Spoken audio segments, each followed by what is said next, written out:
Jesus voltou então para a Galileia com a força do Espírito Santo. Aquilo que eu dizia pela manhã. Veja, depois de ungido, assim que ele é ungido, o Espírito o impele para o deserto, quase como se o pegasse pelos cabelos, o levasse para o deserto, para ser tentado. E depois o Espírito o leva para Nazaré, para Galileia, onde ele vai começar o ministério público dele. Então, Jesus voltou para a Galileia com a força do Espírito e sua fama espalhou-se por toda a região circunvizinha. Ensinava em suas sinagogas e era glorificado por todos. Ele foi a Nazara, onde fora criado, uma variante do nome Nazaré. E segundo o seu costume, entrou em dia de sábado na sinagoga. Vejam, Jesus era um judeu observante, não fazia pouco caso da lei de Moisés. Era seu costume, aos sábados, como bom judeu, ir à sinagoga. E levantou-se para fazer a leitura. Foi-lhe entregue o livro do profeta Isaías. Abrindo-o, encontrou o lugar onde está escrito: O Espírito do Senhor está sobre mim, porque ele me ungiu para evangelizar os pobres. Enviou-me para proclamar a remissão aos presos e aos cegos a recuperação da vista, para restituir a liberdade aos oprimidos e para proclamar um ano de graça do Senhor. Vejam, ele está vindo do Jordão. Isso aconteceu com ele no Jordão. O Espírito ungiu, o Senhor, o Pai o ungiu, e agora o Espírito o impele para a missão pública dele.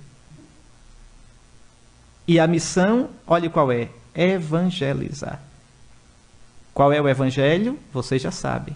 Cumpriu-se o tempo, o reino de Deus aproximou-se. Convertei-vos. Quais são os sinais de que Deus está próximo? Os pobres. Que pobres?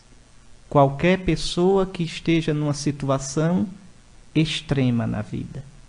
Qualquer pessoa que esteja desconsolada, machucada, desorientada, sozinha, ferida, que não creia mais nem em si própria. Jesus vem lhes dizer: Deus te ama, meu Pai está contigo. Deixa que Ele reine na tua vida. Vejam, direitinho, repare como o Evangelho é claro. É só a gente pegar o fio da meada, que vai-se embora. Então, para proclamar a remissão aos presos, aos cegos a recuperação da vista, para proclamar um ano de graça do Senhor. Quer dizer, para proclamar um tempo novo, um tempo de jubileu, um tempo de bênção, o tempo que os profetas tinham anunciado quando o Messias viesse. O tempo do Espírito. Por que é que o Messias é importante? Porque quando ele viesse, Messias, Mexia, ungido, cheio do Espírito, quando ele viesse, aconteceria o que os profetas tinham prometido. O Espírito transformaria os ossos secos num povo novo. Derramarei o meu Espírito sobre toda a carne, vossos filhos e vossas filhas profetizarão, vossos velhos terão sonhos, vossos jovens terão visão, conforme o profeta Joel. Então iria se cumprir o que o Senhor prometeu. Por isso o Messias é importante, porque ele daria o Espírito de Deus, a potência de Deus, a vida nova de Deus. Então Jesus está lendo o texto de Isaías que resume isso. Enrolou o livro, entregou ao servente e sentou-se. Lucas aqui faz a coisa bem. Todos na sinagoga olhavam-no atentos. Era o povo de Nazaré. Nazaré devia ter uns 200 habitantes. Era uma cidade pequena, de gente linguaruda.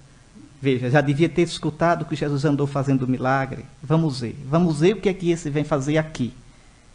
Então começou a dizer-lhes: hoje se cumpriu aos vossos ouvidos esta passagem da Escritura. Pronto, Jesus joga a bomba assim. Todos testemunhavam a seu respeito e admiravam-se das palavras cheias de graça que saíam de sua boca. E diziam: não é o filho de José? Veja. Ele, porém, disse: certamente ireis citar-me o provérbio: médico, cura-te a ti mesmo. Tudo o que ouvimos dizer que fizeste em Cafarnaum, faze-o também aqui em tua pátria.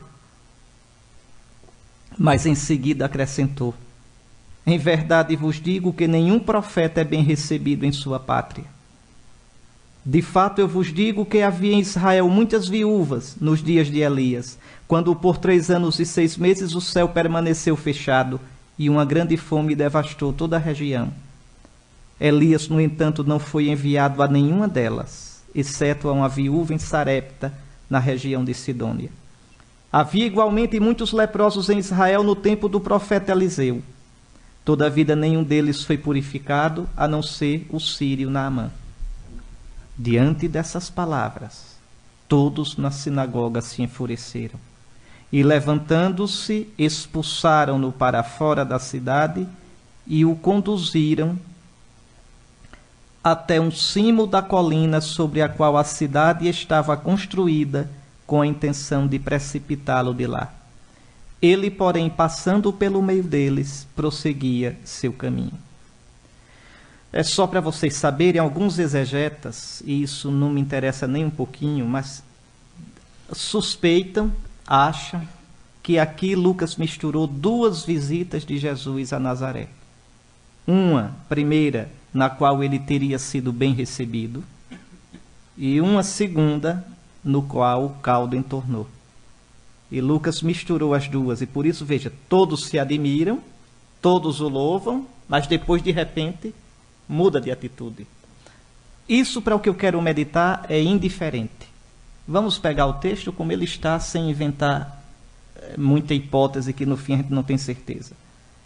Vejam, Jesus vem do batismo e das tentações. Vem cheio do Espírito Santo e é glorificado por todos. Lembrem que ele vem de Cafarnaum. Em Cafarnaum ele expulsou o demônio de um jovem na sinagoga, curou a sogra de Pedro, e no fim da tarde a multidão trouxe tudo quanto era doente para ele curar. E ele curou a todos. Então vem o sucesso, a notícia deve ter corrido ligeirinho, que ele estava, como se diz, pintando e bordando pela Galileia. Agora fará sua primeira visita a Nazaré, desde quando iniciou o seu ministério público. Note-se que São Lucas dá 2 informações importantes. Ele ensinava e era glorificado por todos na Galileia, já era conhecido, e ele foi visitar Nazaré, onde fora criado. Ou seja, as pessoas das outras aldeias, das cidades da Galileia, ainda não o conheciam. Os de Nazaré tinham visto Jesus crescer ali, conheciam-no, viram Jesus correndo na rua quando era criança, viram Jesus brincando, viram Jesus ali crescendo. É o filho do carpinteiro, todo mundo sabia. Será que agora, ao encontrá-lo, vão conseguir ver nele o Messias, o enviado de Deus? Vamos acompanhar. Após ler o rolo de Isaías, que falava do Messias, Jesus faz uma declaração, que guarde Bento XVI, inesperada, clamorosa, revolucionária. Hoje se cumpriu aos vossos ouvidos esta passagem da Escritura. Ora, esta passagem somente se cumpriria com a vinda do Messias. Jesus, portanto, em Nazaré, na sua cidade, repare só, está apresentando-se a si mesmo como o esperado de Israel, o Messias de Deus. Qual é a reação dos nazarenos? Logo de início, tomados de surpresa, eles querem acreditar. São tocados pela convicção de que Jesus, são tocados pela convicção de Jesus, pela graça das suas palavras. São Lucas diz, eles estavam admirados com a palavra que saía da sua boca. De onde vem essa sabedoria? Veja, estavam encantados. Mas imaginem, será mesmo? Será que Deus finalmente visitará o seu povo? Será mesmo que Deus se fez presente na nossa vida? No primeiro momento, os nazarenos querem acreditar. É um sonho. O Messias chegou. Os nazarenos, por um momento, experimentam a alegria de crer, de levar a sério os sinais de Deus, o gozo imenso de considerar de verdade que Deus age na nossa vida, toca o chão miúdo da nossa existência. Quando cremos de verdade, nosso coração como que volta à infância. Deus se faz presente e a vida ganha um sentido novo, uma leveza, um colorido suave, fruto da certeza da presença daquele que toma nossa vida em suas mãos benditas. Vocês vejam que eu insisto com vocês o tempo todinho no desafio de crer de verdade. Se vocês olharem nesse retiro, e já o ano passado quando eu estive aqui, a minha briga é essa. É se a gente crê ou não crê de verdade. Se a gente crê de verdade que Deus caminha com a gente, que Deus me conhece, que Deus se faz presente na minha vida, ou não. Porque se eu creio de verdade, tudo na vida ganha um sentido novo. As situações mais escuras, mais complicadas da vida, eu as vejo na luz de Deus. Tudo se simplifica em certo sentido. Porque mesmo quando eu não compreendo, eu digo, Senhor, eu não entendo agora, mas Tu sabes tudo. E eu me abandono nas Tuas mãos. E não peço para ver agora o que tenho que ver mais adiante. Basta para mim um passo de cada vez, como o cardeal Newman dizia. Senhor, eu não peço para entender agora o que depois Tu me mostrarás. Basta que eu sei que há um trono no céu, que há alguém sentado nesse trono, que tudo está nas Tuas mãos, que Tu me amas e Tu tens a minha vida amorosamente nas Tuas mãos. Mas compreenda, o que muda tudo. Muda tudo. A gente encontra forças. A gente encontra coragem. A questão é se eu creio ou não creio. Hoje eu li um artigo muito bonito do padre Julian Carron, que é praticamente o líder espiritual daquele movimento Comunhão e Libertação. Ele dizendo, no dia 11 de fevereiro, quando o Papa renunciou, ele disse, todo mundo, por um minuto, um instante, se calou. Crente ou não crente, cristão ou não cristão, católico ou não católico. Por um momento, o mundo ficou perplexo. E então ele diz, mas que acontecimento é esse que é capaz de calar por um minuto, um instante o mundo? Ele diz, vale a pena perguntar, quem é esse Ratzinger? Que relacionamento esse Ratzinger tem com Cristo? Que segredo esses dois têm para esse homem tomar uma decisão dessa? E aí o padre Carron diz, e mais ainda, a minha pergunta é outra. Quem é esse Cristo que fascinou de tal modo esse homem, a ponto desse homem, porque jogou a vida nele, ter tanto realismo, ser tão livre interiormente, tão senhor de si, tão senhor da situação? Ele diz, quem és tu, ó Cristo, que fazes isso na vida de quem é teu amigo, tão amigo a ponto de ser teu contemporâneo? Mas aqui é exatamente isso. Quando eu creio de verdade, Cristo não está no passado. Uma coisa que eu acho bonita em algumas imagens de santo, por exemplo, São Francisco, tem uma imagem de São Francisco, vocês conhecem, que aparece São Francisco abraçando Cristo na cruz e pisando um globo. Não é isso? Cristo crucificado, Francisco abraçando na cruz e pisando o globo. Pronto, então vejam, ali tem duas coisas que me impressionam. Veja que loucura. Francisco é do século XIII. Cristo é do século I. Os dois são contemporâneos. Francisco abraça Cristo. Para Francisco, Cristo não está no passado. Está no hoje da vida dele. E porque abraça Cristo e Cristo crucificado, Francisco se torna maior que o mundo. Tem um mundo debaixo dos pés. São Bento, no momento de morrer, um pouco antes, viu o mundo pequeno, como uma pequena circunferência. Não é o mundo que era pequeno, é que Bento tornou-se grande demais, maior que o mundo. E por quê? Porque aderiu a Cristo. Então, essa contemporaneidade com Cristo. Por que é que os acontecimentos engolem a gente? Por que é que as ondas do mar da vida nos afogam? Por que é que a gente morre afogado num copo d'água? Por esta falta da perspectiva de Cristo na nossa vida. Mas exatamente a fé nos leva a isso. Cristo caminha nesses corredores. Cristo participa da sua vida. Ele contemporâneo. Não está longe. Qual é o nome dele? Emanuel. Santo Elredo de Rieval, abade cisterciense do século XII, pregando na noite de Natal, ele dizia: vede o nome do menino.